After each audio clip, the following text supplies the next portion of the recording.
இப்போ என்னம்மா பண்ணிட்டு இருக்கீங்க? சக்கரவள்ளியில தொட்டுக்கையா? ஆமாம். காலைல வேக தானே வச்சீங்க? வேக வச்சேன். நீ தின்னவே இல்லை, வேஸ்ட்டாக. நான் வந்து தின்ன முடியுமா? நீ சிரிச்சான் அம்மா மாதிரி. அதனால தான் மிக்சி மாதிரி நான் தின்ன முடியாதேங்கிறதுக்காக இப்படி தொட்டுக்க செஞ்சுட்டா தொட்டுக்கிட்டு சாப்பிடலாம். ஒன்ன மாதிரி சின்சான் அம்மாவா இல்லை சின்சான் அம்மா மாதிரி நீயான்னு தெரில. இல்லை, எங்கள் அம்மா மாதிரி நான். ஏன்னா எங்கள் அம்மா சின்னதில் இந்த தொட்டுக்கெல்லாம் செஞ்சு கொடுப்பாங்க.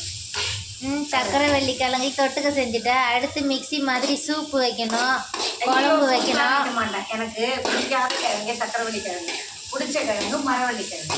சின்சான் குடும்பத்துக்கு பிடிச்ச கிழங்கு சக்கரவள்ளி கிழங்கு. செம்ம டேஸ்டாக செஞ்சாச்சு, அவ்வளோதான். அப்படியே தித்திக்குது. பின்ன அதுக்கு பேர் தான் சக்கரவள்ளி கிழங்கு. அவ்வளோ காரம் போட்டேன், அப்படியே தித்திக்குது.